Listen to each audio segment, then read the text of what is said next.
মেক্সিকোতে নিযুক্ত ইসরায়েলি রাষ্ট্রদূতকে হত্যা করতে সূক্ষ্ম পরিকল্পনা করেছিল ইরান, তবে দক্ষতার সাথে তেহরানের সেই পরিকল্পনা নস্যাৎ করা হয়েছে বলে দাবি করছে যুক্তরাষ্ট্র।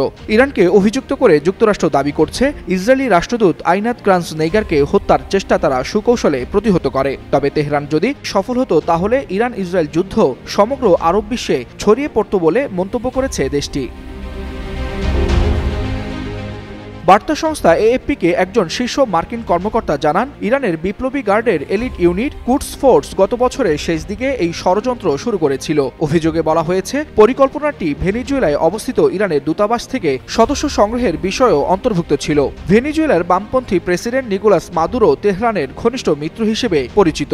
তবে এবছরে বাস্তবায়ন করতে যাওয়া সেই চেষ্টায় ব্যর্থ হয়েছে তেহরান। ওই মার্কিন কর্মকর্তা বলেন, ষড়যন্ত্রটি এখন সমাধান করা হয়েছে, বর্তমানে এটি কোনো হুমকি নয়।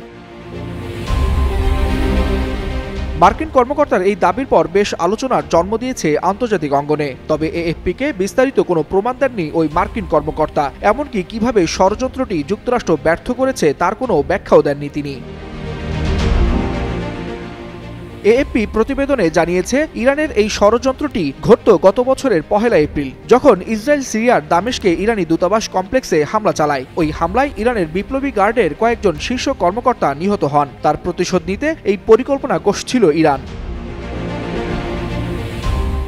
যদিও মেক্সিকোতে ইরানের রাষ্ট্রদূত এই দাবিকে সম্পূর্ণ মিথ্যা ও বানোয়াট বলে মন্তব্য করেছেন, তবে জাতিসংঘে ইরানের মিশন এই বিষয়ে মন্তব্য করতে অস্বীকার করেছে। এমনকি মেক্সিকোর পক্ষ থেকেও তাৎক্ষণিক কোনো মন্তব্য আসেনি। ওই ঘটনার পর এবছর ইরান ইসরায়েল যুদ্ধে জড়িয়ে পড়ে। পারমাণবিক অস্ত্র বানানোর অভিযোগে ইসরায়েল ইরানে ব্যাপক বোমা হামলা চালায়। জবাবে ইরানও মিসাইল ছোড়ে। এতে ইসরায়েলের ব্যাপক ক্ষতি হয়, বেশ কয়েকজন নাগরিকও মারা যান। একই সাথে ইরানেরও প্রায় 1000-এরও বেশি মানুষ মারা যায় এই যুদ্ধে। ইরান ও ইসরায়েলের মধ্যকার এই যুদ্ধে সাময়িকভাবে অংশ নেয় যুক্তরাষ্ট্র। মার্কিন প্রেসিডেন্ট ডোনাল্ড ট্রাম্পের দাবি ছিল তারা শুধুমাত্র ইরানের পারমাণবিক সক্ষমতা ইস্যুতে হামলা চালিয়েছে, যাতে বিশ্বে শান্তি প্রতিষ্ঠা হয়। ওয়ালিউল হাসানাত, যুগান্তর নিউজ।